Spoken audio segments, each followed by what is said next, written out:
And the doubleheader set to begin today. West Liberty, U Tampa. Game 2 starting with Mariah Galehouse in the circle. I'm Taylor Storthy. Welcome back to Tampa Spartans TV. Galehouse will start off facing Conrad. Here's the West Liberty lineup for Game 2 of the series. Conrad, Moore, Rosnick, McKee, Simon, Mancuso, Tucker, Pettit, and Williams are the starting 9. Pettit moves to the designated players. The count goes 1-1. And we also see Peyton Tucker and Cadence Williams getting starts today. It's the first start for Williams this season after she came in as a pinch hitter in the previous game. Tucker didn't have a pinch hit appearance, but gets the start out in left field. 2-1 count from Galehouse as she opens up in the circle. Galehouse enters with an 8.7 ERA through 6 starts with 4 complete games and 1 shutout. And he need to specify not 8.7, 0.87 ERA, only 5 earned runs this season, leading the Spartans pitching staff.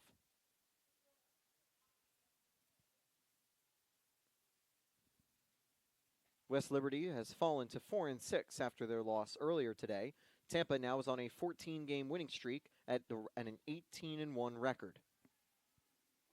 That's going to be floated to third. Alexa Russo throw. Not in time. Safe. Excellent hustle by Conrad. An infield hit to start the game. That'll bring up Moore to the plate. The catcher now up for West Liberty.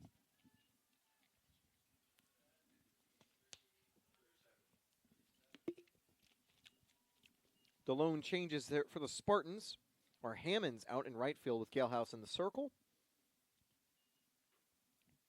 And over at the designated player will be Joey Trawick. Given that Galehouse is the pitcher, she doesn't need to be at the designated player position or in right field, so she can stay in the lineup and free up a defensive spot to be utilized by the designated player. And out. So Cantor talked to the umpire about the previous play, and supposedly something happened to lead to an out.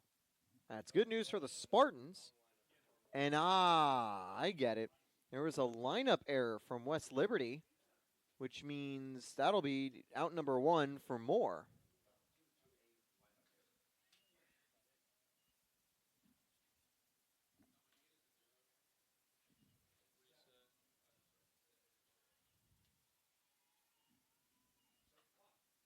That'll be strike 1, and I believe there should be 1 away now. Rosnick on deck now after Moore as the count goes 1-1.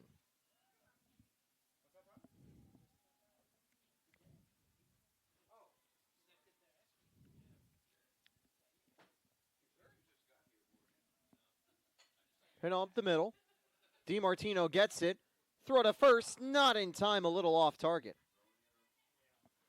That'll be an error, unfortunately, for DiMartino, another infield player getting aboard on that infield hit. But it's just the throw. It's a little offline from DiMartino. It's called an error because the runner would have been out if it was on target. 1 away, 1 aboard. So West Liberty immediately with a player back on base.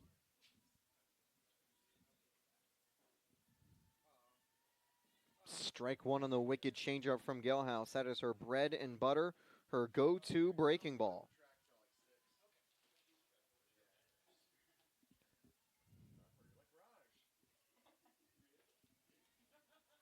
One and one.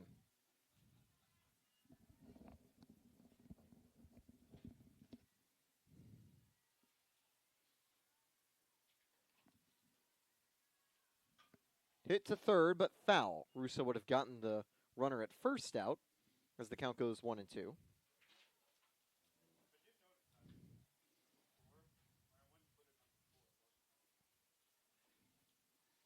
Galehouse gets set. A fastball down low, trying to get a swing and a miss at the changeup potentially.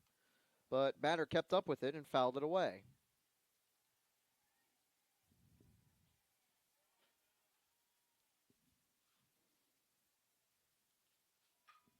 Hit through the hole at short and third. Nice pickup by DiMartino. Would have been hard for Moore to advance to third on the play, but DiMartino ranging out makes sure there's no chance of that happening. Although it is an infield single for Rosnick, 2 on and 1 away.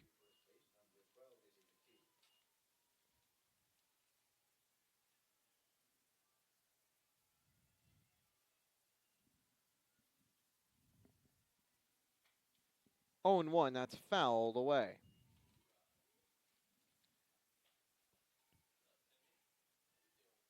In the previous game, McKee got the start and went 0 for 2 with a strikeout. And now she'll take one right down the middle. 0 and 2 to McKee from Galehouse. You don't want to fall behind 2 strikes to Galehouse. That's where you can fall victim to her vicious changeup. Fouled away, had to keep up with the fastball that time. 0 and 2.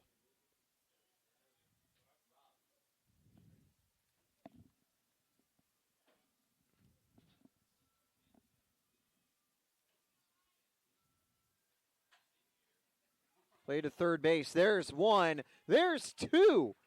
An ingenious double play from Alexa Russo to get the lead runner out at third and throw it across the diamond to end the inning.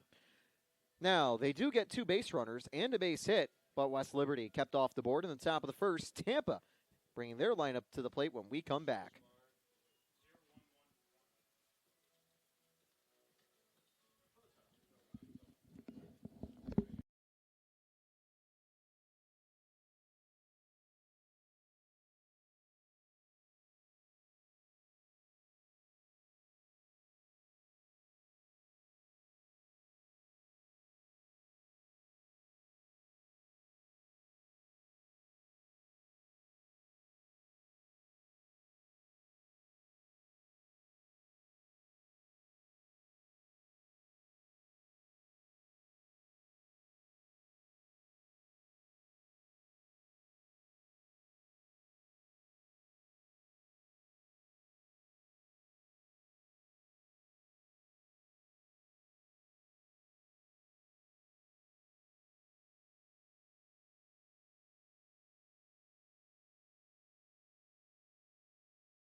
The inning starts with strike 1 to Lauren Fantone as we get underway.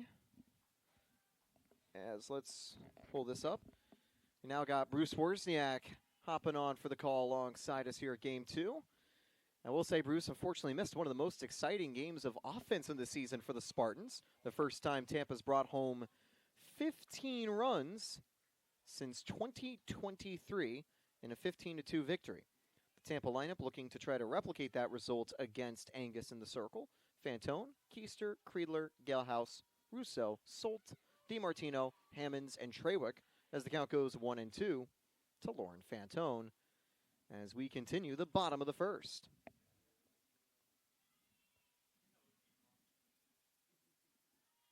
Angus checking the wrist. And that's going to miss away 2 and 2. For the season, Angus has been the West Liberty strongest starter with a 2.14 ERA and 3 starts.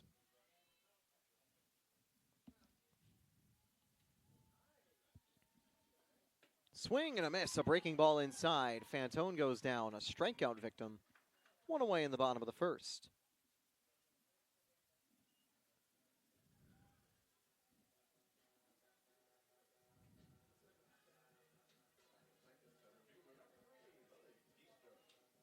Tampa only had 2 strikeouts, I believe, in the previous game. 1 from Pettit and 1 from Tapman.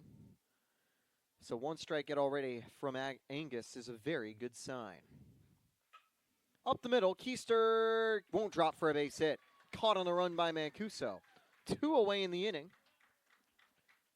The bottom of the first going quickly for West Liberty.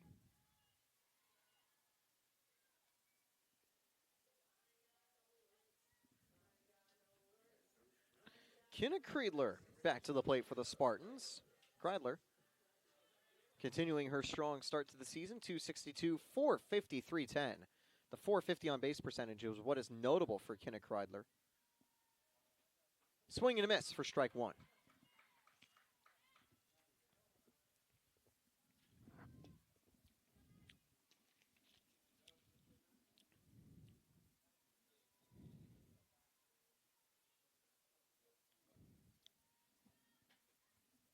That's going to miss, 1-1.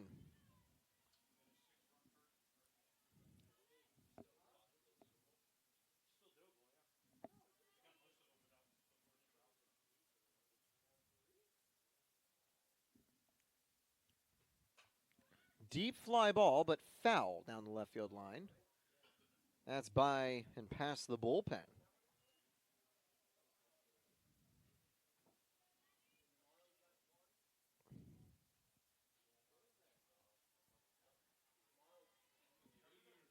Two strikes, 2 away. Angus looking to wrap up the bottom of the first with a clean 1-2-3.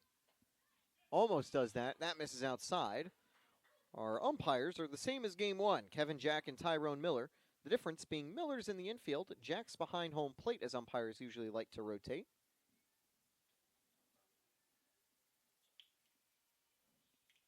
And we'll see if Angus can battle back at the 2-2.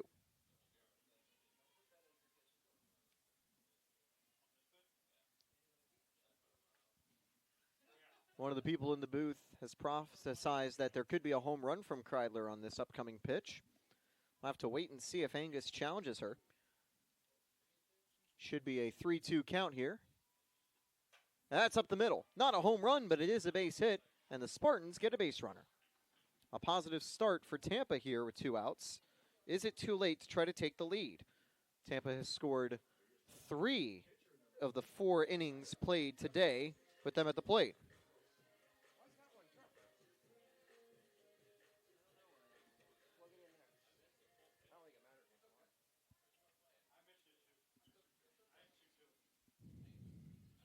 So now here comes Mariah Galehouse looking to help herself out from the circle as that's strike 1. Pretty close inside, but must have clipped the zone as it went behind home plate. Here comes the 0-1 from Angus. 0-2, chopped foul for the second strike.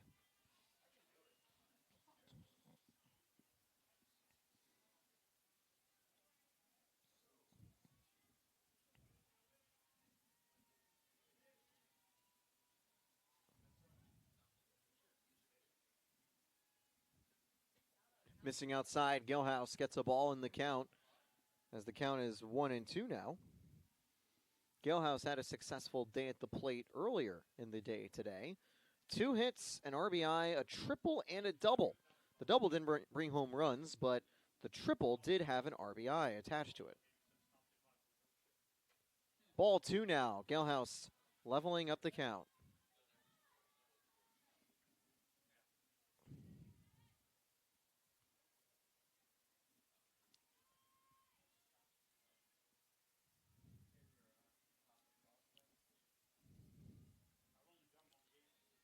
Payoff pitch to Galehouse. Well, this will be the payoff pitch. 3-2. And now I think Kreidler will be active on the base path. Might as well with 2 strikes and 2 away.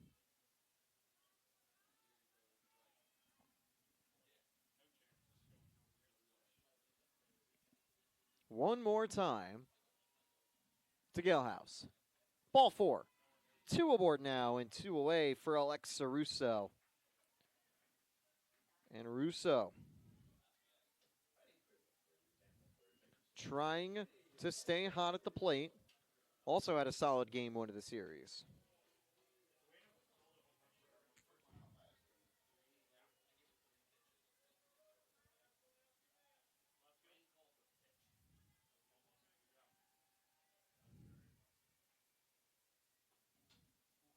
fouled for strike one.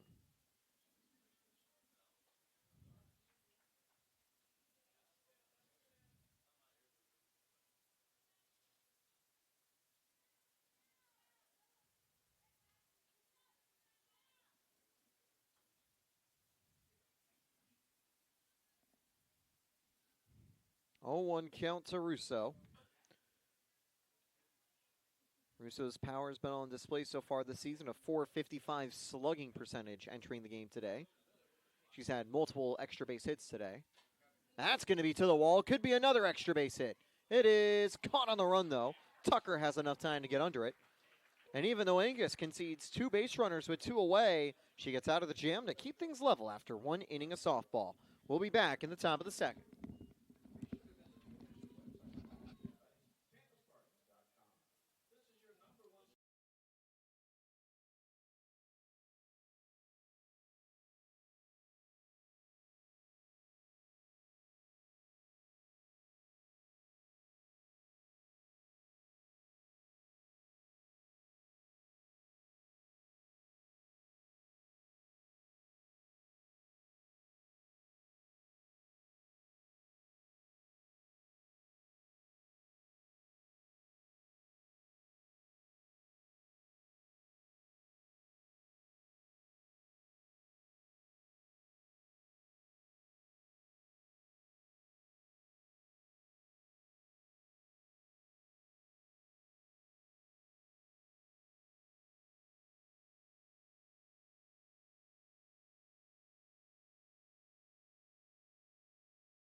Simon at the plate now for the Hilltoppers as we begin a brand new inning. Second inning of action on the Sunshine State Conference Digital Network, continuing the U-Tampa softball doubleheader. At around 5 p.m., Tampa baseball gets underway in California as Tampa begins a 4-game series against San Marcos this weekend. That action can be watched on Flow College, and that game should be starting around the time this one finishes. Ball 1 outside.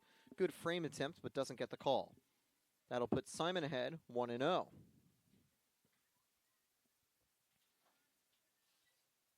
Galehouse has been the most effective starting pitcher for the Spartans this year, but it's safe to say the entire Spartans pitching staff has been elite. I saw D. Simone surrender 2 runs earlier today, but still had more than enough run support for the win. 1-1 as that's fouled away. Tampa gave us a quick first game of the day with the most runs they've scored since 2023. But Angus was able to silence them in the first inning today as Galehouse coaxes a foul ball to make it strike 2. A 4-6 record now for West Liberty. This makes it a 2-game losing streak for the Hilltoppers. They are coming out of the Salem University tournament with a 3-1 stretch, as that's lined foul. They had a 5-inning defeat against Indiana University of Pennsylvania. I'd imagine that was canceled due to inclement weather because they only lost by 4 runs. But they also defeated Malone and Lincoln 8-0 and 8-1. They also had a successful Lenore-Rhine tournament, defeating Lenore-Rhine 6-5 and Assumption 11-9, but losing to Augusta and Young Harris, swing and a miss. Big strikeout there from Mariah Galehouse, 1 away, her first strikeout of the game. Entering this weekend, the Comeback Queens, as I think is a good nickname for this team, mastered a 3-run bottom of the 7th inning to defeat Assumption and confirm a series sweep back on Sunday.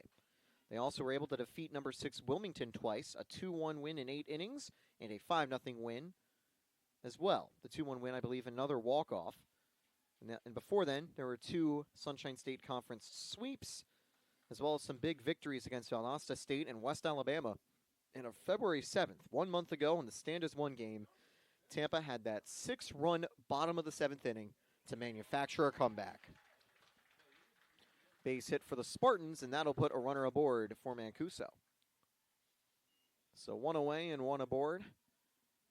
And Bruce, great to be with you here in the booth today. And Tampa trying to make it 15 wins in a row, making it the single third longest winning streak in Spartans softball history, currently tied for a run they had a few years back with 14 wins in a row for third at the moment. Bunt goes foul.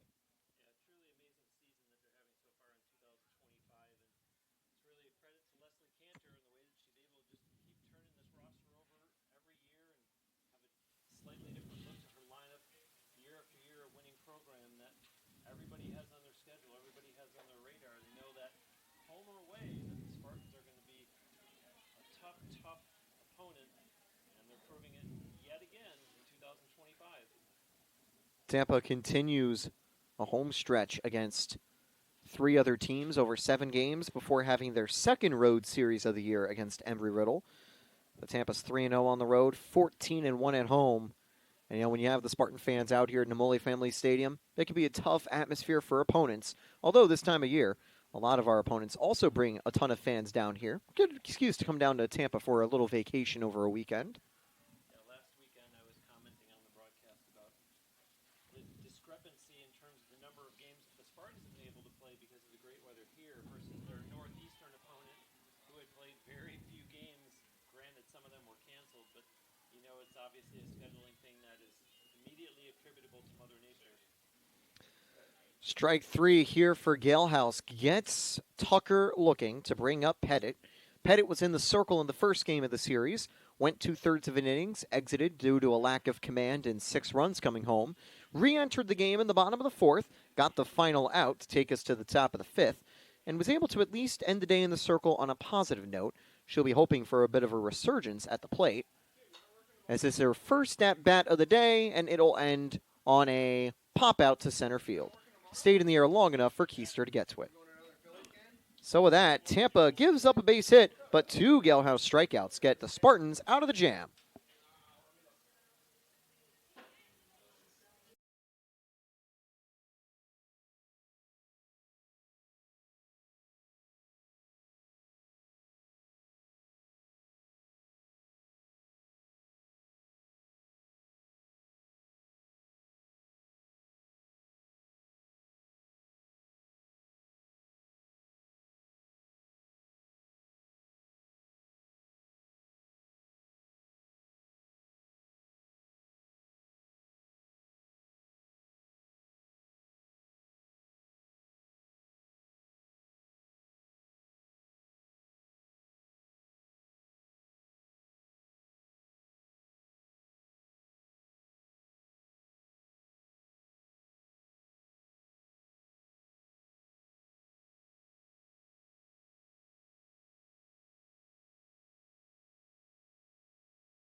Yeah, one of them, the 26th.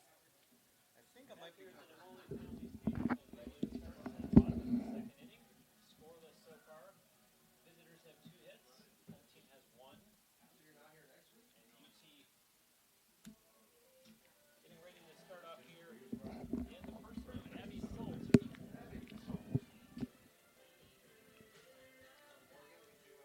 Solt's been an incredible addition for the Spartans, giving us some real power for her performances this year, as she's batting almost at .275 this season, improving her average with a good day earlier today at the plate.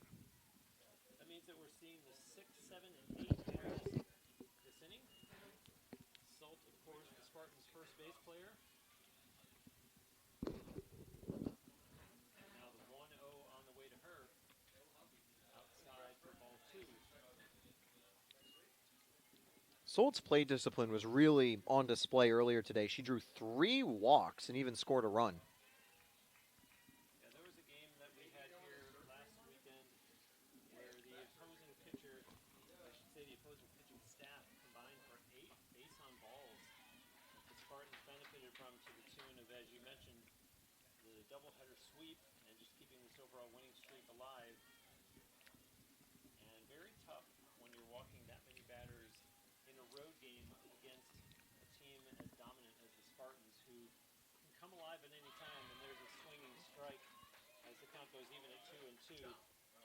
When even the Spartan bats had been quiet inning after inning after inning, and you start giving them those free passes, and all of a sudden their bats come alive, and it ends up coming back to bite you. No matter how closely you played them, it doesn't show up in the final score column. And now the 2-2 is fouled down the left field line, just beyond the Spartans dugout. And earlier today, the Hilltoppers gave up 9 walks in the game against the Spartans. 6 of them came from Tapman, who was just filling out sort of mop-up long relief duty with over 80 pitches in relief. But still, it's just a credit to how disciplined and strong this team is. 65 walks in the year compared to just 19 given up in the circle. Followed back here to the screen is Abby Salt. Staying alive at the bottom of the second.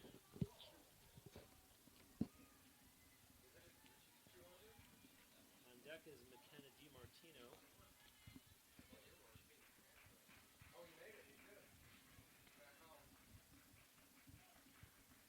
Checking the wristband. Wines delivers. And that one sent to shallow right field. And over there to make the catch is Isabella McKee for out number 1. First base player ranging over.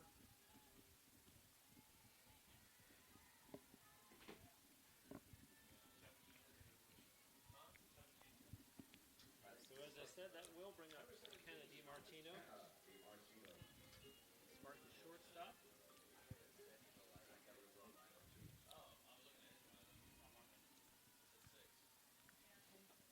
Pitch on the way. She snaps that one to center field straight away and caught routinely by Kayla Mancuso for out number 2. Could have been a nice blooper there from DiMartino. Just stayed in the sky a little bit too long.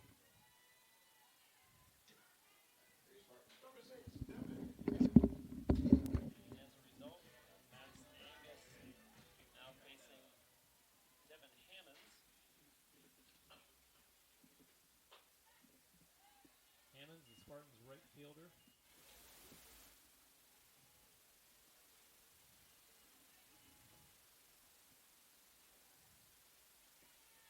And now the 1-0 from Angus on the way to Devin Hammonds. 2-0.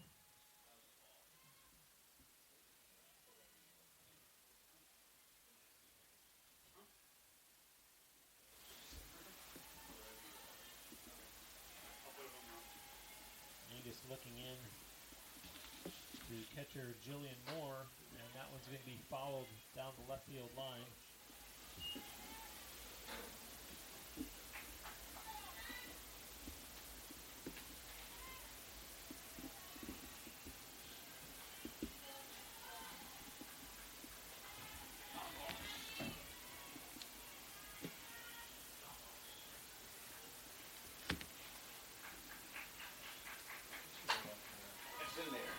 And not played defensively by Tucker out in left field. And Hammonds looking to circle the bases, and they finally stop her at third. Good wheels by Devin Hammonds, and turns that into a stand-up triple. We know that Hammonds has the speed. She often is inserted as a pinch runner and gets a chance to bat here. And just the defensive miscue out in left field by Peyton Tucker.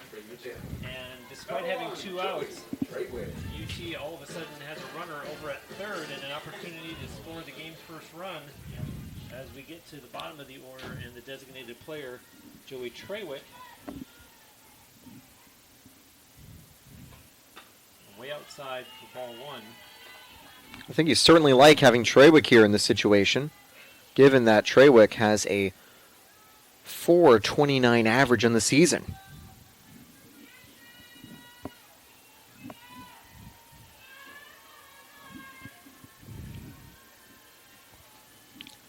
On the way. Again, Angus falling behind early in these counts. Another 2-0.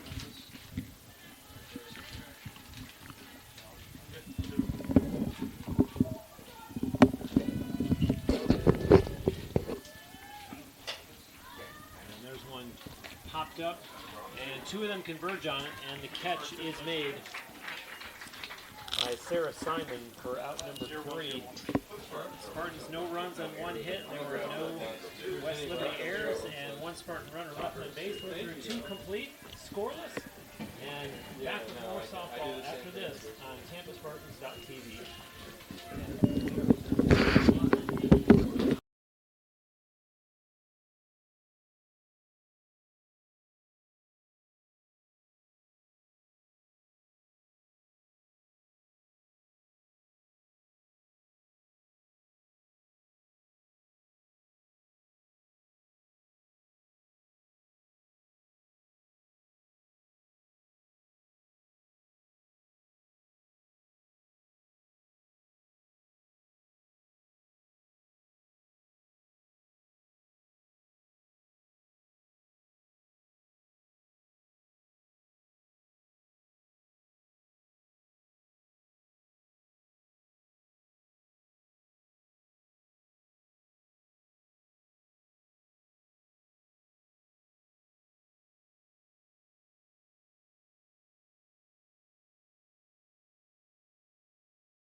Bruce Wozniak back with you here at the Nemoli Family Stadium as we start the top of the third.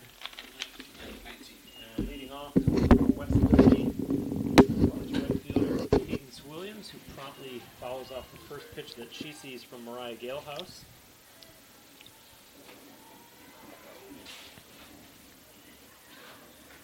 Taylor, you always worry in games like this, did the Spartans exhaust too much energy, too much offense in game 1, and what do they have left in the tank for game 2 as we're scoreless in the top of the third? Yeah, you definitely don't want to be in that position where you score all of your runs in one game.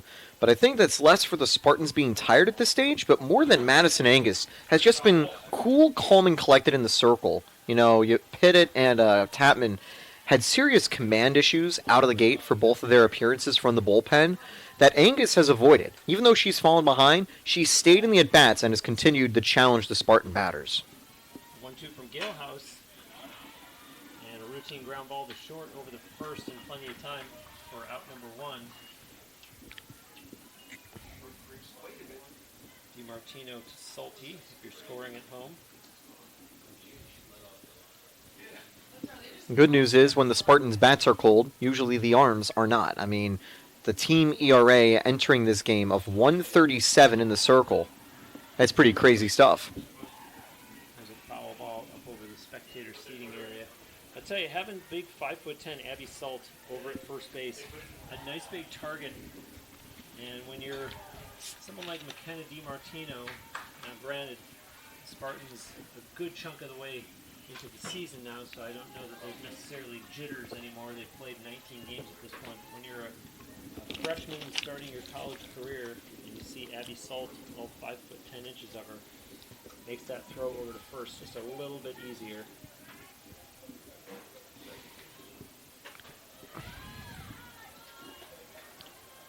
One ball, 2 strikes.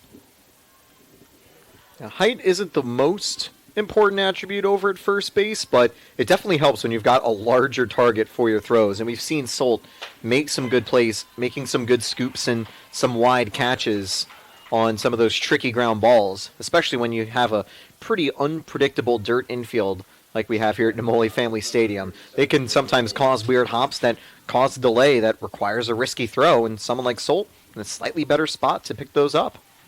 2 outs now as Mariah Galehouse notches her 3rd strikeout of the game.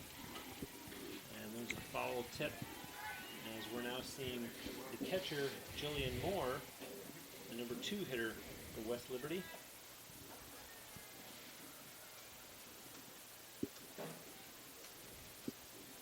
She reached on an error back in the first inning. The 0-1 to her. Count goes even.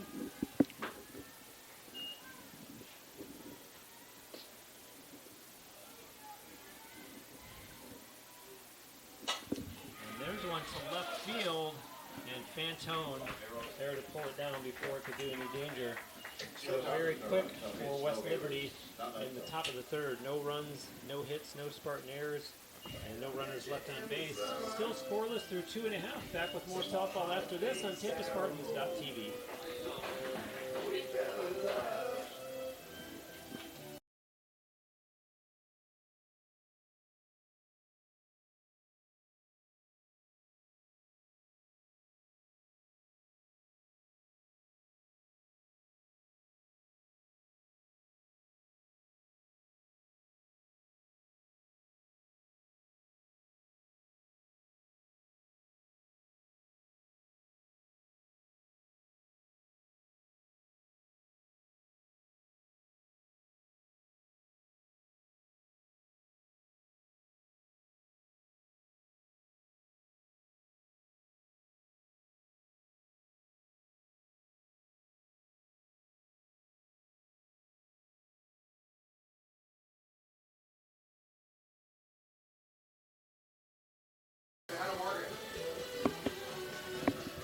Back here at the Nemoli Family Stadium, and the Spartans, amazingly, trying to extend their winning streak to what would be 15 games.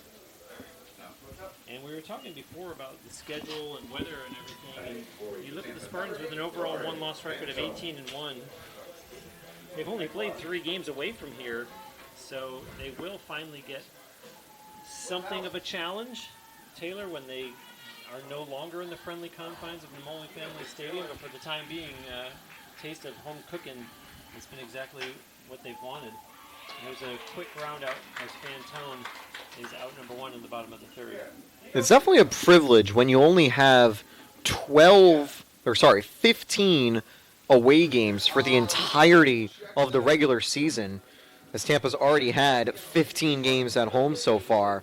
They've got a road trip to Embry-Riddle, road trips to Nova and Rollins, and then Eckerd to close out the regular season. But unlike a lot of the teams up north that have to make travels down south in the spring, Tampa gets to enjoy home field advantage. But the time they did play on the road earlier against Lynn, they still had a pretty comfortable weekend with a 1-0 victory, a 6-1 victory, and 5-4 victory.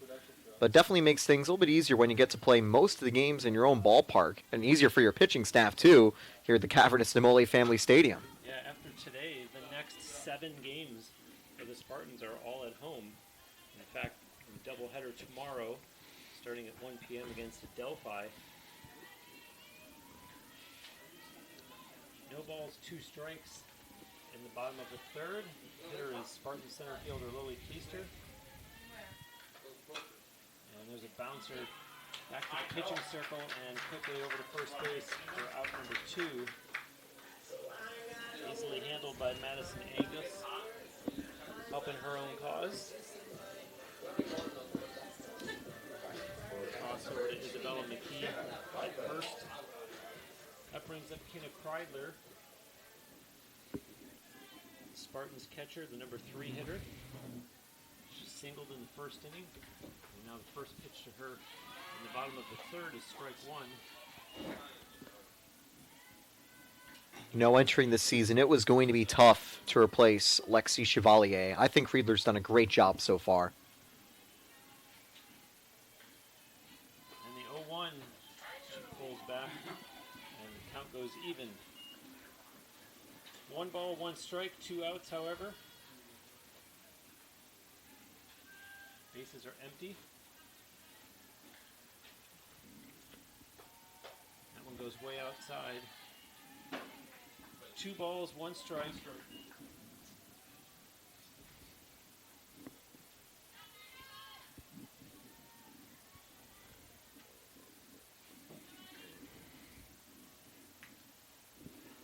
Pitch on the way.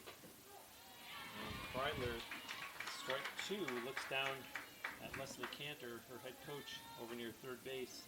And now ready back in the batter's box. Okay. So the CCA is the only nomination I want. And then what Just about outside and low for ball 3.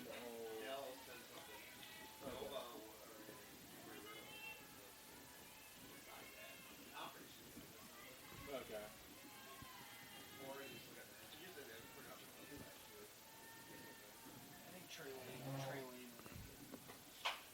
Smacked foul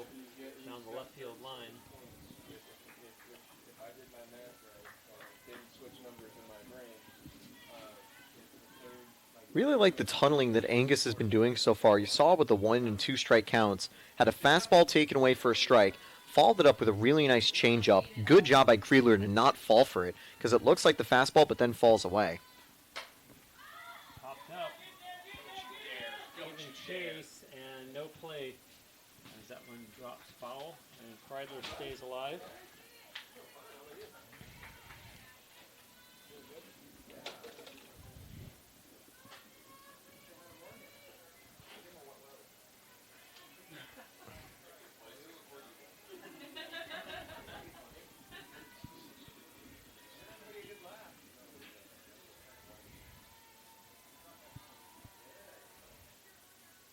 Angus delivers.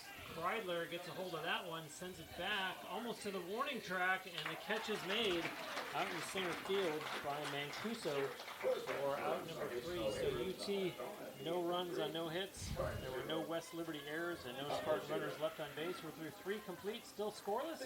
Back with more softball after this on TampaSpartans.tv.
West Liberty third base player to lead things off. We're at the top of the 4th against Mariah Galehouse, who has thrown 44 pitches thus far through the first 3 innings.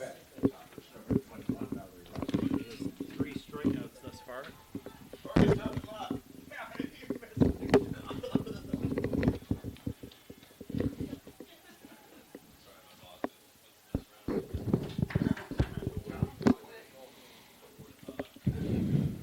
Rosnick has one of the 2 Hilltoppers hits today.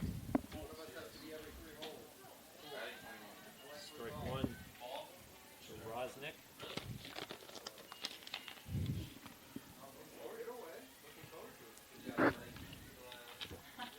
Galehouse delivers, and there's one to center field. Feaster settles under that one for out number 1. A big difference in these pitchers. Galehouse, really very little time in between pitches, whereas Madison Angus, really in no hurry in between pitches. I think Gillis has kind of picked up sort of the Mark Burley speed running habit in the circle, you could say, this year. Because not only does she always work fast from the circle, this year she's really just trying to fill the zone as much as possible. You've seen her strikeout rate drop noticeably to just 15 strikeouts in 40 innings. But she's just not conceding walks. She's ending at-bats quickly and daring opponents to try to hit her stuff. And it's clearly effective as she boasts the team best ERA. The batter here is first base player Isabella McKee, and Galehouse with strikeout number 4, as there's quickly 2 outs already here in the top of the 4th. Should mention that doesn't mean Gales can't get strikeouts, but just gets a few less than she does normally. But a great start today with 4 already.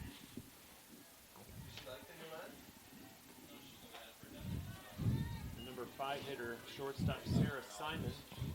She struck out in the 2nd inning. Speaking of Mariah Galehouse strikeouts. And now the 0-1 to her. Outside and high for ball 1.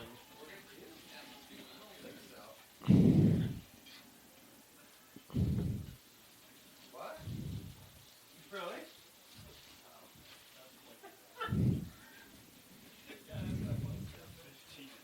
See head coach Sarah Pellegrine to talk to Sarah Simon. And back to the batter's box she comes.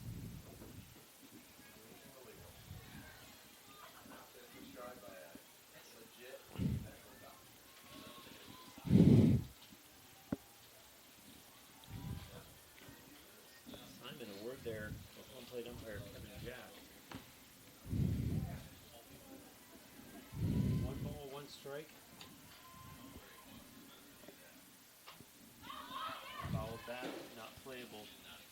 Interestingly, one of the light towers is casting just enough of a shadow that when the pitcher steps on the rubber, she is blocked from the sun, as you see Galehouse right now in that spot.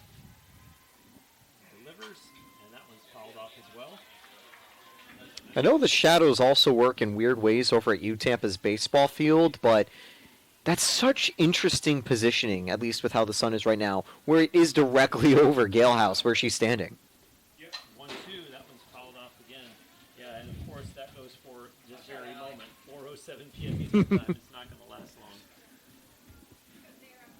And there still will be like a little bit of a line from the pole going across the circle, but the big light fixture will eventually be out of it.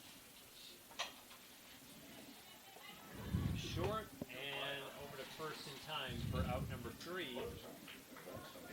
No runs, no hits, no Spartan errors, and no West Liberty runners left on base. 3.5 now, and still scoreless. Back with more softball after this on TampaSpartans.tv.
Back here at the Nemoli Family Stadium, 3.5 innings in, still no score, each team with 2 hits apiece.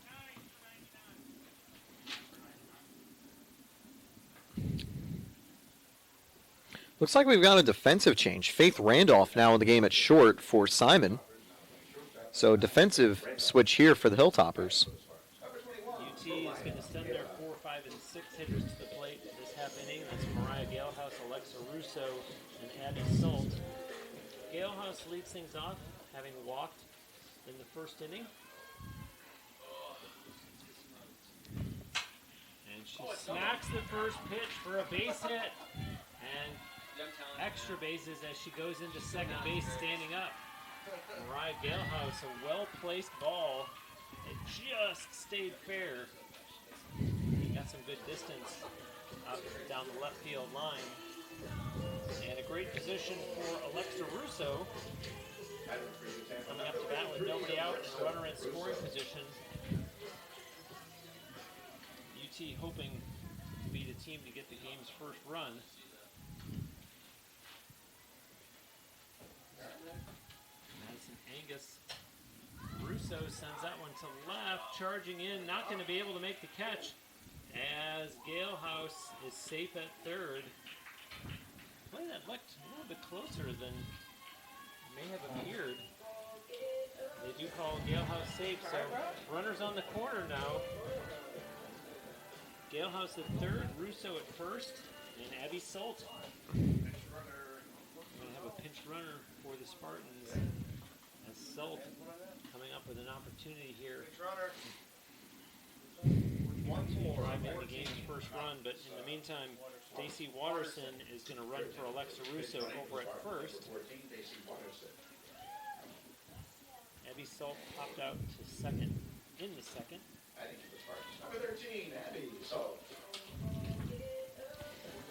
Madison Angus up to 49 pitches thrown now. As UT has doubled their game total in hits so far through the first two batters of this bottom of the fourth. Nothing's going to be fouled off out of play. Watterson in the previous game got her first hit of the season, a 2 RBI triple. That was with Tampa already with a pretty big lead, so Coach Cantor was able to do some shuffling of the lineup and giving some players some chances, and a lot of the players that got to the plate for the Spartans were able to get hits sometimes through their first of the season or careers. The base hit by Salt, and Galhouse comes home with the game's first run, and UT takes a 1-0 lead with nobody out in the bottom of the fourth. And now runners on first and second. That brings up the number 7 hitter, the Spartans shortstop, McKenna DiMartino. She flew out to center field in the second, and a conference here. Like 10 minutes late, it's been up. Right as you said it, it went up. Head coach Sarah Pellegrini One a little late. heading out to the pitching circle. And everybody there to listen I see to a lot of her sitting over there. as UT having their conference You're managing from over near outside. third base, Are you looking at the crowd? where Leslie Cantor and assistant coach Denise Rubio talking to McKenna DiMartino, Abby Salt, Daisy Watterson, and even Devin Hammonds, who is currently on deck. me when I asked you about the run. I felt like I was being attacked. And now it looks like West Liberty is in fact going to make a pitching change, perhaps. There's a player walking out, and no, looks like they're going to stick with Madison Angus, although I imagine on a short leash at this point. Yeah, the previous game's reliever, Ashlyn Tapman, just getting a ball to one of the umpires there. I think it would be the wrong move to pull Angus, even though Tampa's just scored against her with no one out. She's been the most comfortable of any of the Hilltoppers pitchers today, where we've seen Tapman and Pettit struggle with some command issues. The only player to really go to the bullpen here would be Alford, or you bring back Pettit or Tapman later on, too, but they might have someone warming up in the bullpen, though, as we continue. So play resumes with DiMartino at the plate. UT runners in first and second, nobody out, bottom of the fourth. Showing bunt, and nicely dropped. And no play. Has a great offensive execution there that loads the bases for the Spartans. And I guess looking back at would they change pitchers or not, you start to get nervous at the fact that UT only had 2 hits total through the first 3 innings, and now all of a sudden they have 4 hits this inning. 1 run has come across, the bases are loaded, there's nobody out. And to the plate now, as I mentioned before, when she was in the on-deck circle, is Devin Hammonds. And keep in mind that she had the triple in the second inning. As you saw, strike 1 to her there. So for the time being, Pellegrini hoping that Angus can get herself out of this jam. And certainly Hammonds wanting to make a huge dent in things offensively. There's a batted ball. It actually looked like she did not tag first base. She did not step on first base. And so, interestingly, Hammonds is going to end up at first. And the foot of Isabella McKee did not touch the bag. And so the bases are still loaded. There's one that skips away a little bit. And the catcher Moore. You know, from an outside perspective, might not know why McKee didn't step on first base, but the reason is, if she stepped on first, you don't have the force out at home, and the runs guarantee the score. McKee hoped her throw would get there in time to get the force out for Moore, but it didn't. So it was a risky play that unfortunately backfired. Her field awareness might not have been up to par because the way that she turned her left foot and tapped to the ground, it was as though she thought she was at the bag. There's a play at home. They do get the runner. And so the bases are still loaded. As the Spartans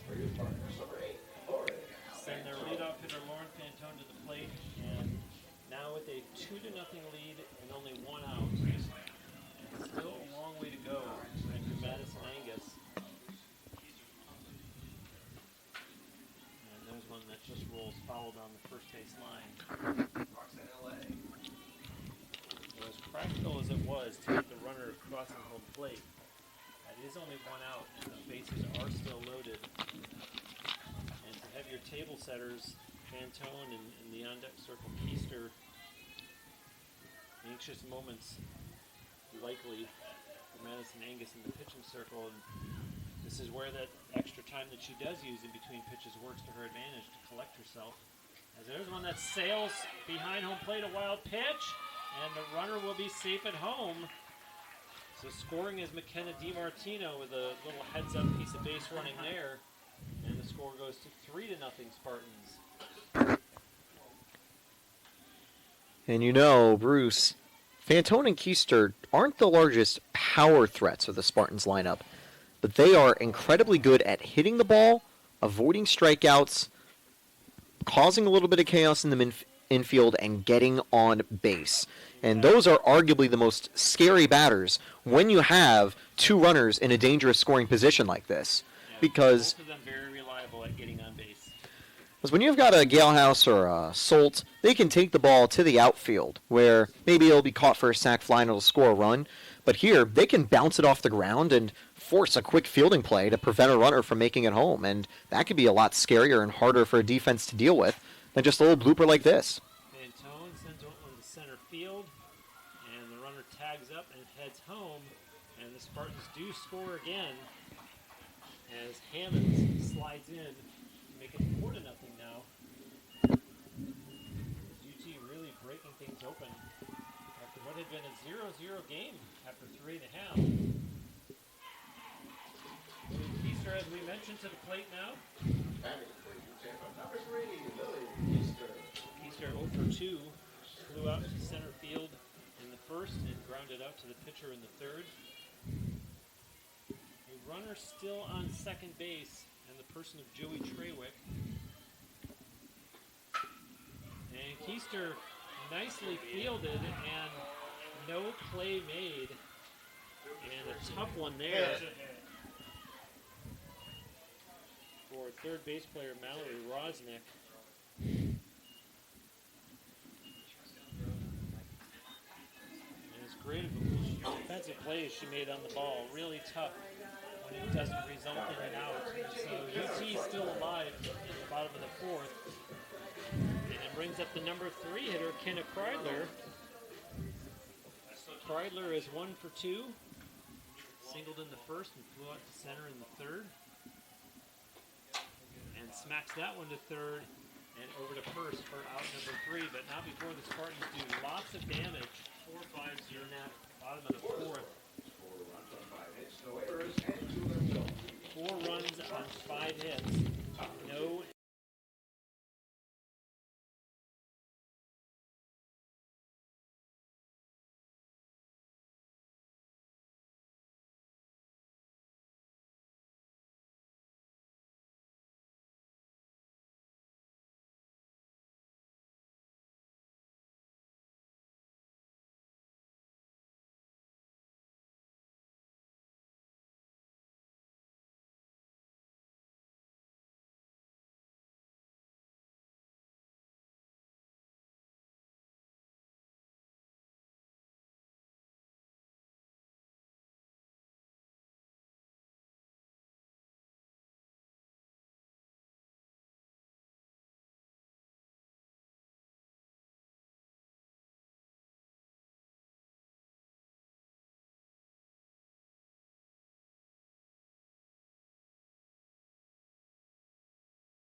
inning.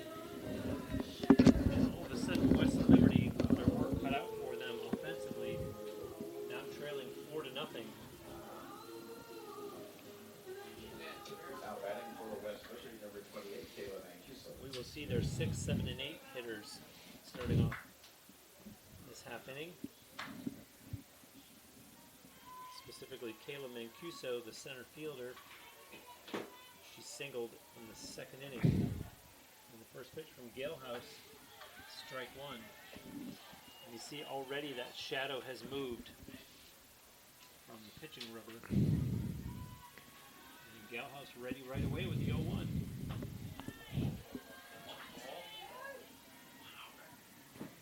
1 strike to the senior from Milan, Ohio.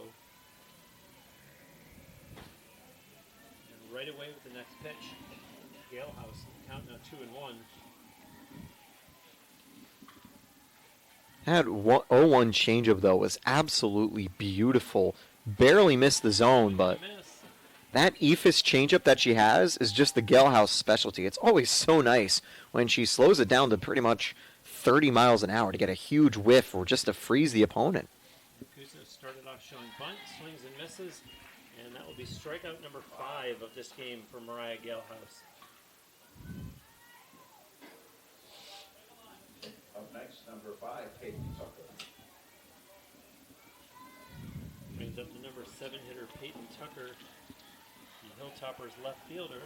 That's her bat on that one. Galehouse to first, and they do get her just in time. A close call there. And umpire Tyrone Miller right on the spot to call Tucker out. Number 6, Caden Smith. They'll bring up Cadence Pettit, the designated player. And there's 2 outs in the top of the 5th, and that one starts off foul down the third base line.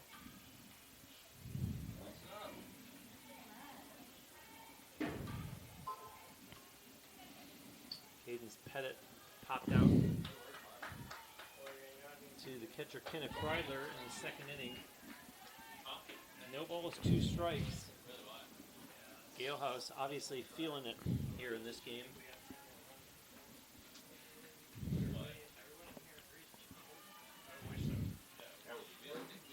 1 ball, 2 strikes. That changeup would have been the perfect end to the inning. Would have fallen right in the zone, but I think it landed a little too early, unfortunately. Underneath it and not playable as it bounces off the top of the West Liberty dugout.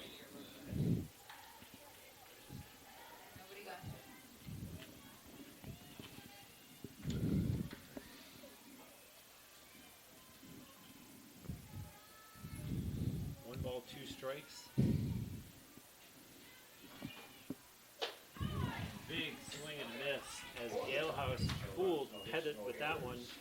And the Hilltoppers are done quickly in the top of the 5th. No runs, no hits, no Spartan errors, and no West Liberty runners on base. Through 4.5. The Spartans lead at 4-0. Back with more softball after this on TampaSpartans.tv.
Mariah Galehouse leading it off for UT in the bottom of the 5th. Her team up 4-0. Up next for UT. Bears repeating, we were scoreless after 3.5. And UT put up all of their runs runs. Bottom of the fourth. Galehouse, the number 4 hitter. She walked in her first at bat and then doubles, and that one just off the glove of Rosnick. And Galehouse aboard now, yet again. They want that call. Reaching base in all 3 of her at-bats here in Game 2 of the doubleheader. That was a bullet off the bat of Galehouse. I don't think I've seen an infield grounder hit that hard ever for Spartan softball. You got to feel for Rosnick. She's in front of it, but there's no way she's picking that up. You don't have time to blink and make the catch. Russo drops down a bunt, and over at first she's out, but successful sacrifice and then some as Galehouse ends up at third base. Getting back to the Galehouse hit, when I was a young boy and my dad would take me to minor league baseball games and was teaching me to score, there'd be batted balls like that, and I'd look at him to see if it was a hit or an error, and he would just look at me and smile and say, "Too hot to handle." That's exactly what happened on the Galehouse infield single.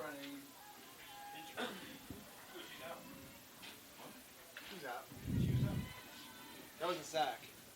Notably, though, if you remember the previous play, Galehouse was on first, made it to third, because when the infielder came in from third base to get the bunt, no one else covered it. So Galehouse said, "Thank you very much," and advanced the extra distance.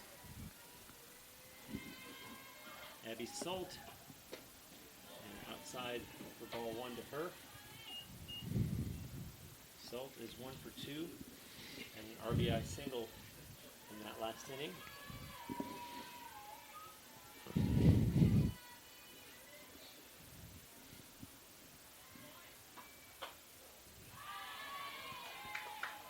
Strike 1.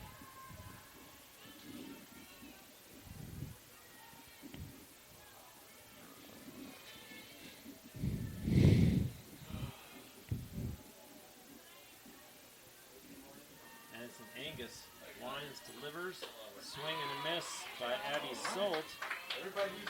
1 ball, 2 strikes.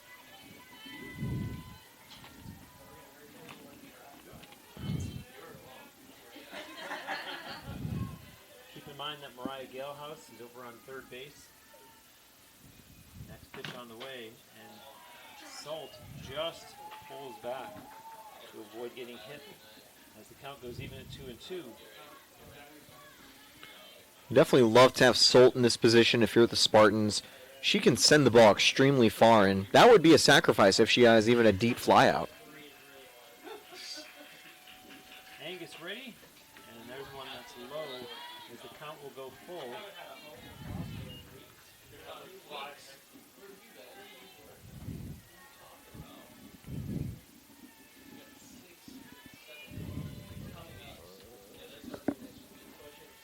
You can almost feel the exhale of Salt at the plate. And now she steps in, waits Angus's offering, there it is, and outside for ball 4.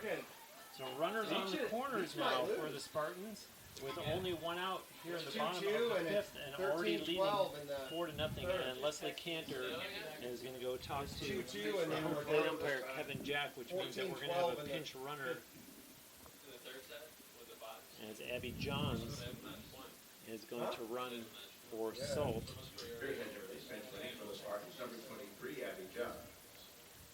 How can we lose the PBA? And meanwhile, McKenna DiMartino, the next batter. UT's shortstop, who is 1 for 2. Her last play had runners at first and second and no one out, lays the bunt down and gets on board with good hustle and a perfectly placed bunt. I don't think she'd do the same here, but, you know, maybe the West Liberty infield wouldn't be ready for a squeeze play. And that might be exactly the play because they're not expecting it. She does show bunt. The runner goes and is going to be safe as Abby Johns successfully swipes second base. I'll say that Randolph actually had the out at second, but a little too worried about Galehouse potentially running home, so instead of turning for the tag, because she had a full second to do so, She just holds on to it. No, they're not. And DiMartino looks at that one. The count will go even, 1-1. Tell Mr. Cooper.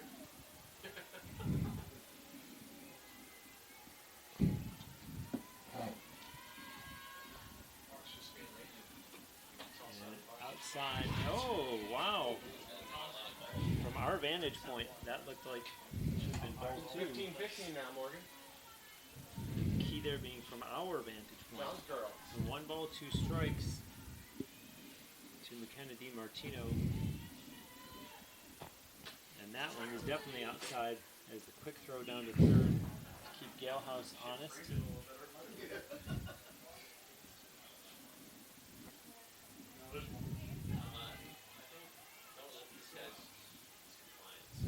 Madison Angus trying to work out of this jam as UT has 2 runners in scoring position. Up high, the count will go full. Good patience in this at bat by McKenna DiMartino. It's very tempting for a freshman in this situation to lick her chops and say, look at this, I can drive in 2 runs and swing at the wrong pitch. Puts her bat on that ball, goes to center field, and caught, but tagging up, of course, and coming home will be Mariah Galehouse.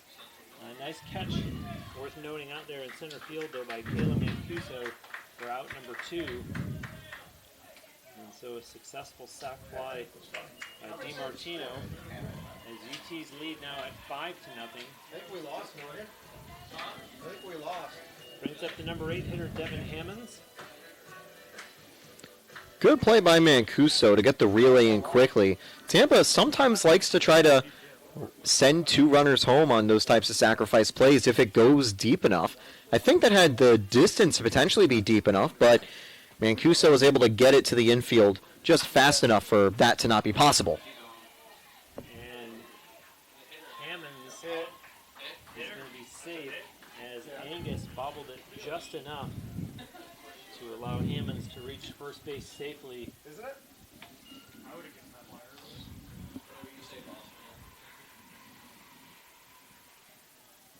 And you see West Liberty head coach Sarah Pellegrin out there talking to infield umpire Tyrone Miller. So another run crosses the plate for UT.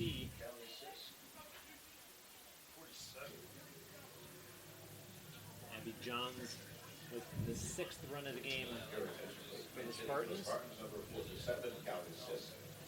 And we're going to have a change in the batting order here as Callie Sisk is going to come in to hit in the number 9 spot for the Spartans. 2 outs and a runner on first. Her team in a 6-0 lead now. And Sisk hits that one to short and over to first, no dropped. And so the Spartans will stay alive here at the bottom of the 5th. With runners at 2nd and 3rd, and back to the top of the batting order, and left fielder Lauren Fantone. And Sarah Pellegrin, the coach of West Liberty University, going out to the circle to talk to Madison Angus. And will we get a pitching change this time? If this is the second meeting of the inning, we will, but I'm not sure if we do. One thing to be worried about for West Liberty is we are in sayonara territory. If Fantone scores both runners, that puts Tampa up by 8, and that is enough to close the door since it is the 5th inning. So, interesting here. Looks like it is just a talk, not actually a change. Trying to remember when the last conference was. Way back to the dugout, and no sign of any Hilltopper player coming out of the dugout. And there has not been any activity in the bullpen that I've seen. And so it could just be a let's get things settled down sort of a break. Yeah, and while it could be for Angus, also could be for the infield to try to just motivate them to get that final out. Because Angus has had a couple plays with weak contact for her team, but like the last one, we just saw a throw get a little bit away from McKee.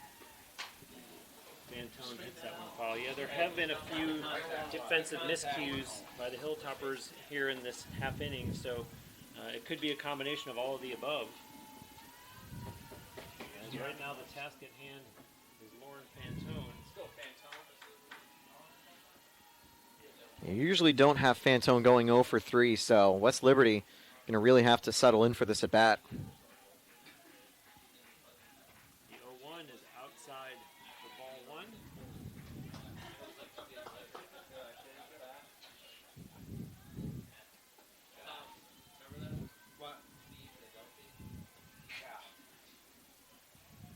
Sisk at second, Hammonds at third. 1-1 on the way. And Fantone bounces at the first for out number 3. The Spartans do more damage, however. 2 runs on 2 hits, 1 Hilltopper error, and 2 runners left on base. We're now 5 complete, and the Spartans in a 6-0 lead. Back with more softball after this on Tampa Spartans.tv.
Currently in a 6-0 lead after having won the first game against Tampa 15-2. And so any worries about did they exhaust too much offense in the game one has been put to rest. Yeah, for sure. I mean, it's just a good day for the Spartans offense to bring home 21 runs. And I mentioned earlier, of course, that the 15 runs scored by the Spartans is the most that they've had in a game since their 17-0 win against Chestnut Hill all the way back in 2023. So it's cool to see a Tampa team that entered today with no double-digit run performances immediately putting one up to start the weekend. And really, there's a batted ball that goes foul. Really, because the first game was shortened by the run-ahead rule, it means that they've scored right now 21 runs space of 9 innings. That's pretty good. The batter is Cadence Williams, the right fielder for West Liberty University. Interesting that you were talking about Fantone and 0 for 3 when you have Cadence Williams at the plate and is only 0 for 1. She's the number 9 hitter. And so in other words, it's not even a case of something like a base on balls, for example, that doesn't count as an at-bat. She just has only had 1 plate appearance this game. Yeah, it's really just how efficient Galehouse has been. She's about to hit the top of the order again. Nicely played by Galehouse. Over to Salt for out number 1. Well, that was only her 18th batter faced in the circle today, as now it's Conrad Moore and Rosnick for the 3rd time around. But, you know, it's just the combination for Galehouse. Working fast in the circle, getting quick at bats, and if they're a hit, they're usually quick little bloopers like this. And it gets away, and now the throw comes in, and she will slide into third base. A triple by Jaden Conrad. Just as I was about to say that Mariah Galehouse had only thrown 70 pitches through 5 1/3 innings, and the Hilltoppers, something to cheer about, as they have 1 out in the top of the 6th, and a runner at 3rd. And so that'll bring up the catcher, Jillian Moore.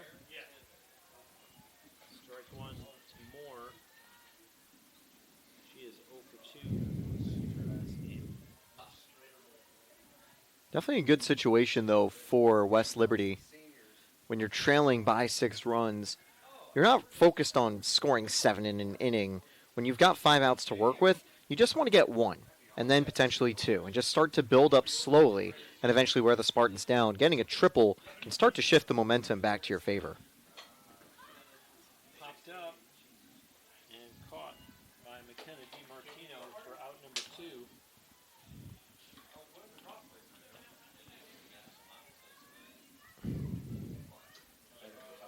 We're bringing up Mallory Rosnick, the number 3 hitter. She's West Liberty's third base player.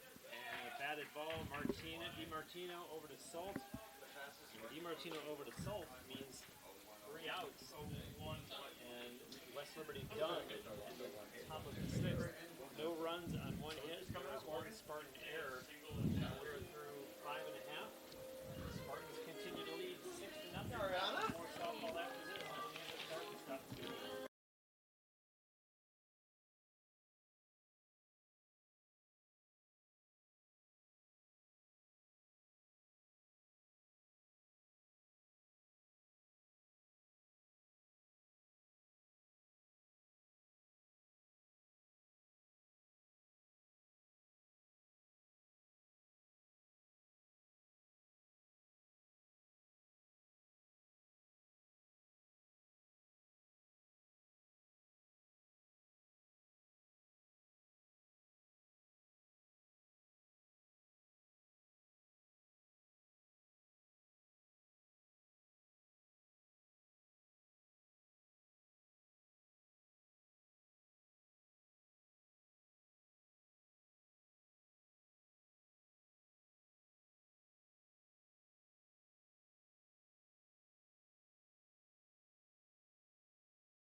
Back here at the Foley fence, it's 0 alongside Taylor Stolworthy, and the home team in a 6-0 lead.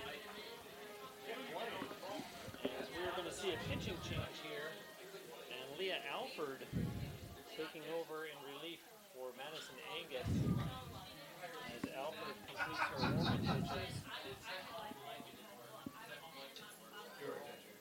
Yeah, Alford for the season a 5.60 ERA. She's got a 2-1 record, and she's done a good job of not giving up too many runs. Only 8 earned on the season, but not the greatest of strikeout to walk rates to start the year. Granted, only a 10-inning sample size. You can't really tell that much for strength out of a sample size that small, but she'll be hoping for a good start against a couple changes in the Spartans lineup, including a pinch hit appearance now for Callie Perillo. And Madison Angus, final line on her as we see the pitch come in for strike 1. Pitched 5 innings, she gave up 9 hits, 6 runs, all in an earned. She walked 2 batters and threw 81 pitches. And those were Leah Alford here in the bottom of the 6th. Center field. Perillo is retired. They'll bring up Kenna Kreidler.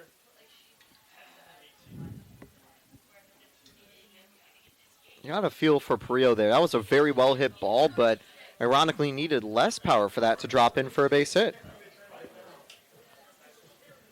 Yeah, I think it makes sense just to give Angus the rest after that inning because West Liberty do have 2 more games coming up tomorrow against Eckerd, and I think they want the starters to not be too tired for those matchups in St. Petersburg. The Triton's going to be tricky opponents.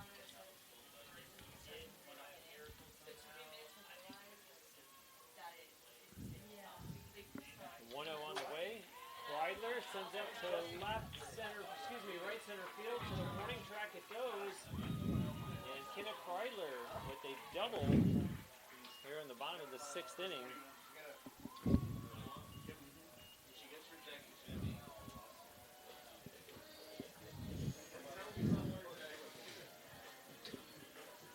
Kreidler gave that one a nice ride, and Kayla Mancuso just not able to get there in time. And UT has another runner in scoring position.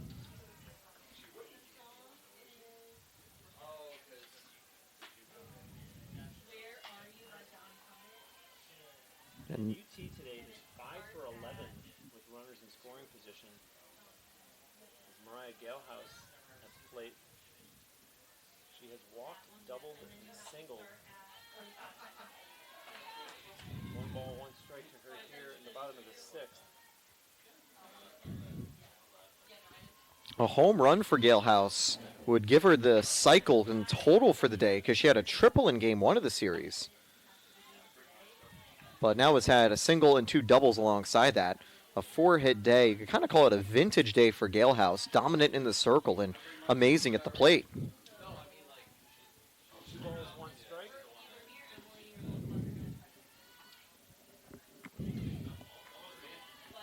Ball 3. I thought that was strike 2. That looked right over the heart of the plate. Well, when things are going your way as they are for Mariah Galehouse, maybe you even get those kind of calls. So here's the 3-1 to her now. And Galehouse smacks that one to right field. And that will be caught for out number 2 as Kenna Kreidler races over to third base.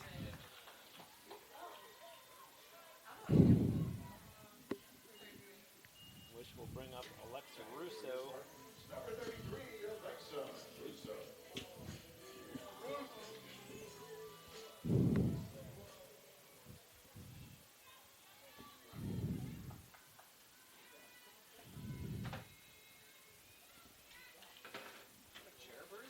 Outside, ball 1 to Alexa Russo.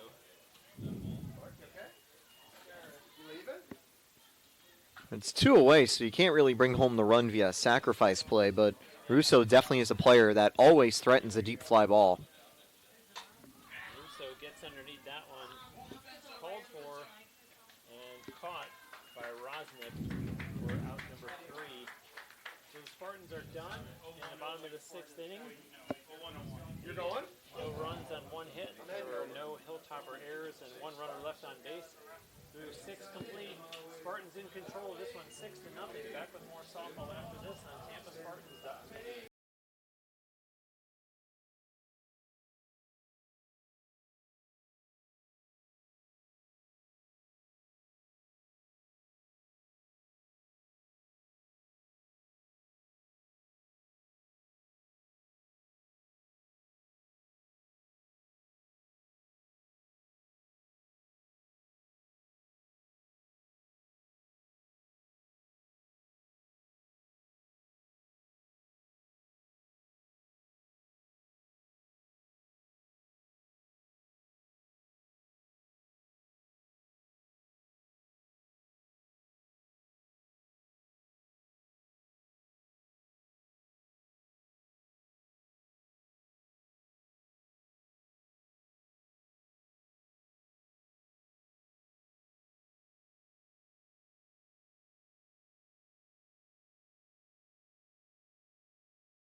Back here at the Nemoli Family Stadium, and if you are watching from a Spartans perspective, a reminder that a doubleheader is scheduled for tomorrow afternoon. That'll be right here on TampaSpartans.tv. First game at 1 p.m. as Delphi provides the opposition. UT trying to close this one out as we get ready to start the top of inning number 7. And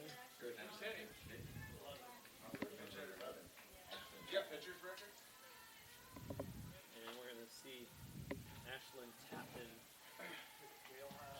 standing here for the Hilltoppers in the number 4 spot. Pinch hitter in the lineup for head coach Sarah Pellegrin. Tapman follows that one back. Entering today, Tapman's lone at bat was a home run for the season. Had a couple of chances in the previous game as she had replaced Pettit in the circle and stayed in the game at the plate. She had been kept quiet, though, by DeSimone and eventually Winters. Big swing and a miss there by Ashlyn Tapman. What's your record for the 26. The 0-2 from Galehouse, way outside for a ball.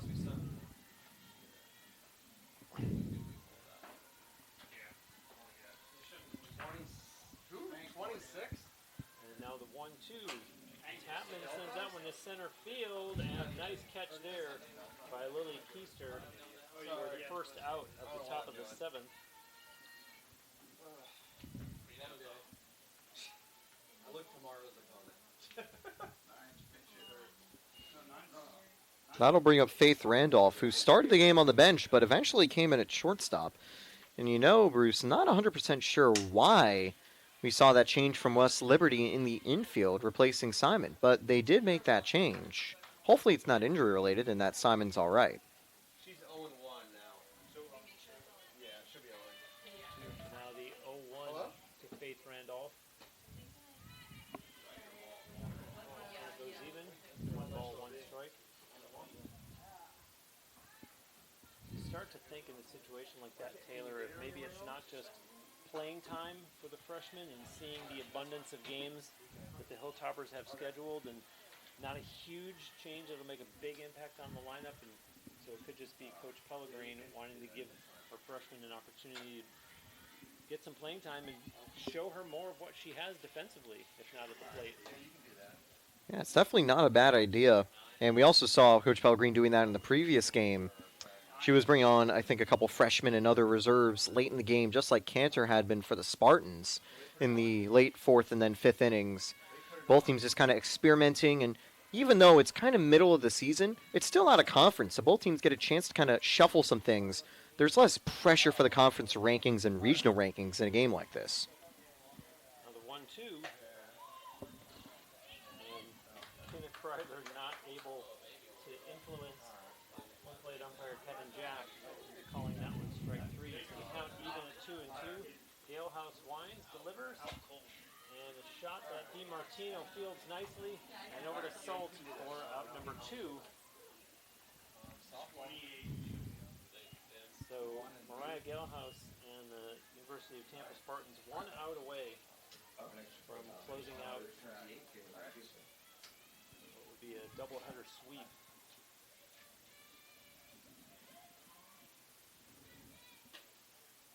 And a pitch there to Kayla Mancuso, whose name we've called a few times defensively in this game.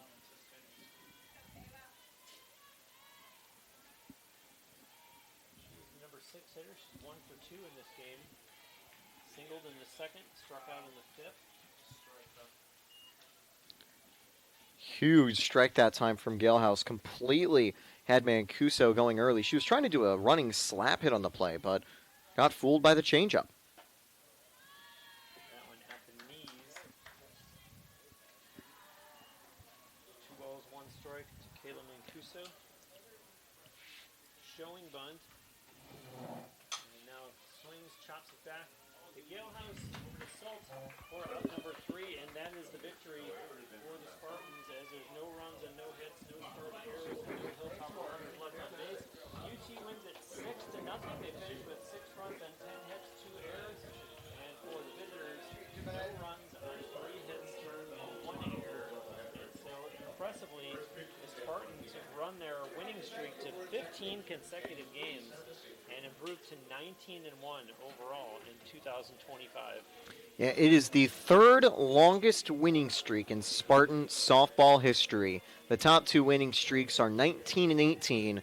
Tampa has a little ways to go if they want to eclipse those tallies, but starting off the long weekend strong, starting off March break strong.